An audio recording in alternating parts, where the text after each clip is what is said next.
Saudara, episode Satu Meja kali ini, pra-peradilan benarkah dapat menjadi benteng keadilan?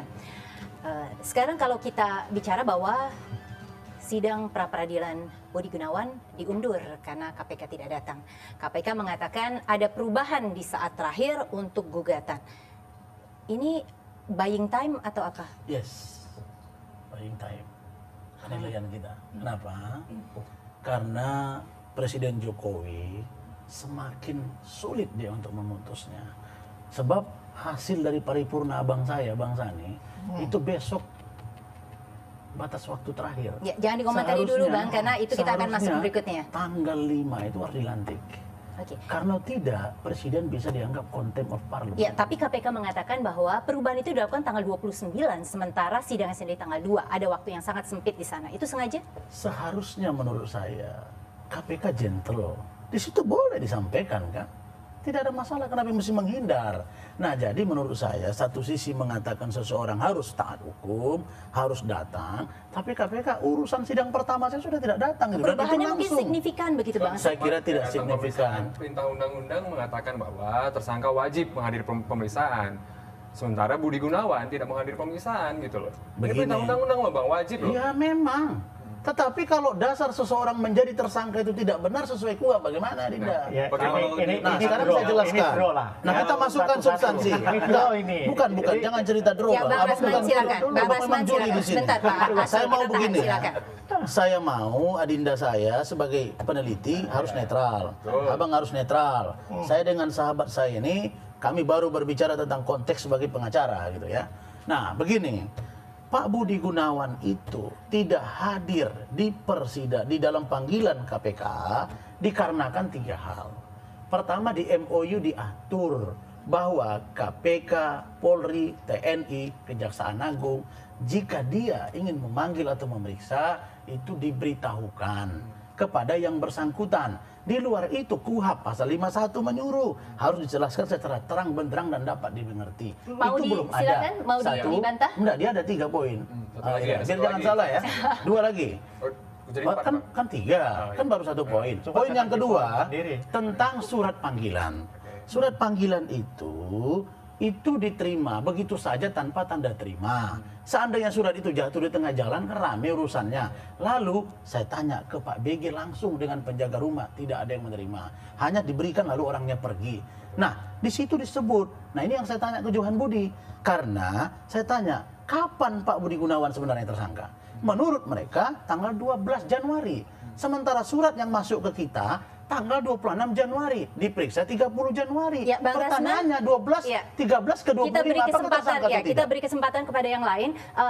Saya tidak mau lari ke perdebatan itu dulu. Yang ditanyakan adalah kemudian begitu sempit waktu yang diberikan oleh pengacara Komjen Budi Gunawan untuk mengubah begitu sehingga KPK merasa bahwa ini dia harus mempelajari dulu gitu ya. Apakah itu wajar? Nah, tentu kan apa tadi ya? Misalnya gini, sama aja porsinya dengan misalnya ketika Pak Budi Gunawan mengajukan pra-peradilan misalnya, kemudian mengubah permohonan.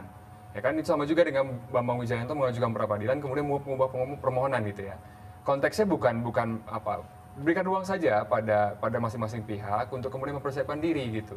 Kalau tadi permasalahannya adalah ada beberapa hal yang menjadi dasar Budi Gunawan tidak menghadiri persidangan misalnya, dan itu perintah undang-undang loh pasal 112 KUHP. Dan persidangan panggilan. Panggilan penyidik. Nah, kenapa juga tidak hadir kemudian menjelaskan? Itu kan juga jadi sama aja poinnya kan. Pak Arsul, saya mau lihat dulu tadi persoalan pertama ketika ternyata secara waktu yang sempit menurut KPK dari tanggal 29, tanggal 2 sidangnya hanya waktu 3-4 hari diubah sehingga mereka tidak muncul. Kalau tadi Bang Rasman mengatakan ya muncul saja harusnya, katakan hal yang seharusnya. Apa yang Anda lihat dari sini? Ya, ini yang mengenai panggilannya ya. Yang untuk pra-peradilan Budi Gunawan. Ya, untuk pra-peradilan ya itu kan prinsipnya adalah apakah mau muncul atau tidak muncul itu kan memang dari sisi praktek hukum nih ya, itu kan memang hal yang biasa sebetulnya ya. Bang Bahri juga setuju soal itu ya? Hanya kalau saya lebih setuju muncul, tetapi mohon kepada hakim agar ini ditunda mulai pemeriksaannya sehingga tidak dihitung waktu 7 harinya. Kenapa? Karena ya dijelaskan kepada pengadilan itu. Sebab kan sekali lagi masing-masing pihak lah, artinya Pak BG kalaupun tidak muncul misalnya ya di panggilan, ya dijelaskan.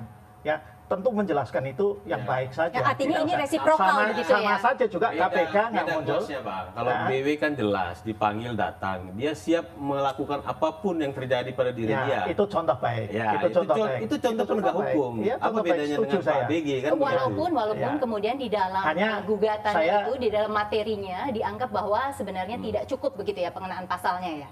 Kalau pasal ke BW sih sebenarnya berubah-ubah ya, makanya itu juga Hanya- jadi pertanyaan sama kita. Mbak Ira, Tapi tetap Tetap kemudian kita harus hadapi. datang kepada Mabes Itulah Polri. seorang penegak hukum yang memang kelasnya berbeda, yang memang kondisinya Jangan itu. begitu, jangan begitu. Saya bagi saya, nanti. saya tidak mau dikatakan klien kami kelas berbeda, Bung. Ini calon Kapolri yang sudah di paripurna Justru karena DPR. calon Kapolri itu Sebentar. dia menunjukkan Saya kenegarawanan katakan itu. kalau Anda mengatakan gentleman agreement seorang Bambang Wijayanto, dia mengundurkan diri seharusnya tanpa harus mengirimkan kepada KPK. Emang pimpinan KPK berwenang Sudah- apa untuk sudah tunggu di- dulu? sudah ditentu- Berwenang apa pimpinan KPK? Mengatakan dia Posisinya- harus mengundurkan diri itu ada di presiden. Posisinya Kalau itu dia mau adalah mengundurkan kewenangan diri, presiden. Bung, kalau dia mau Kewenangan mengundurkan diri, presiden. tidak Nah, perlu presiden berinstrumen, pada saat tidak ini perlu pergi tidak kemana-mana membuat kepres. dengan mengatakan bahwa masih melakukan upaya ini pergi ke ombudsman. Tidak perlu rame-rame Bentar. juga. Ya, Gentleman stop agreement. di sini, stop di sini. Stop dulu. Kita Sebentar. beri kesempatan Karena- kepada Pak Asri. karena dia Kita tahu beri dulu, kesempatan. Pres. Bang Rasman. Saya tidak perlu harus berinstrumen Gini, kemana-mana. silakan, Mas. Tidak perlu Rasman. isi. Ya, Sebentar, stop ini dulu, harus- jangan sebentar. dibalik. Stop dulu. Jangan Kita dibalik. harus Begini. stop karena publik tidak Ada- akan mendapatkan ada- apapun dari perdebatan Ya. kita ini. Ya. Saya beri kesempatan pada Pak Asrul. Silakan. Ya. Jadi begini ya, jangan dipersoalkan juga Pak BW ini mengirimkan kepada pimpinan KPK. Ya. Jadi mengirimkan kepada pimpinan KPK ini sebagai sebetulnya apa ya pos saja, Unggah-ungguh begitu sebagai ya. pos sebelum dikirimkan kepada presiden. Itu sebetulnya tempat antara. Tapi Pak BW saya tahu bahwa beliau itu menunjukkan suratnya kepada presiden ya. Hanya dia kirimkan kepada KPK karena memang KPK itu punya pimpinan dan pimpinannya bersifat kolegial. Jadi itu saya kira nggak usah dipermasalahkan soal Bukan, kalau apa. itu kita clearkan dulu Pak, karena kewenangan itu ada di presiden. Nah, ya, justru Sampai itu. sekarang ini presiden belum memberikan kepres. Oh iya, kalau Nah pertanyaannya jangan ke BW lagi, presiden berani nggak ngambil tindakan itu kan begitu. Nah sampai sekarang ini baik Budi Gunawan dan Bambang Wijayanto itu kewenangan itu ada di presiden nih sekarang. Mau jadi Kapolri atau mau diberhentikan jadi komisioner Kita KPK. jangan maju ke segmen berikutnya. Nanti dulu sebentar. Silakan Miko. Gini, tadi kan Kakanda kita ini Bang Rasman kan mengatakan juga bahwa saya sebagai peneliti harus independen dan memihak Yes. gitu. Persoalannya apakah Bang Rasman Ya. itu pembela Budi Gunawan atau penyerang KPK kan menjadi persoalan itu. Karena dari tadi kita membawa pada materi kasus, materi pra-peradilan, kemudian beralih pada misalnya bagaimana Bambang Wijayanto, bagaimana KPK gitu. Kan itu jadi persoalan juga gitu. Jadi menurut saya supaya perdebatannya tidak kemana-mana, maka kita perbincangkan saja apa isu-isu hukum dari konteks proses ini gitu loh. Lebih baik begitu kan? Kayak gitu. Ya, Ya, hanya ya, boleh silakan. saya komentari dulu ya, karena ini harus diluruskan kepada publik. Seringkali juga dipergunakan argumen bahwa setelah disetujui oleh DPR, maka dalam 20 hari harus dilantik presiden. Itu nggak ada ketentuan itu di Undang-Undang Polri.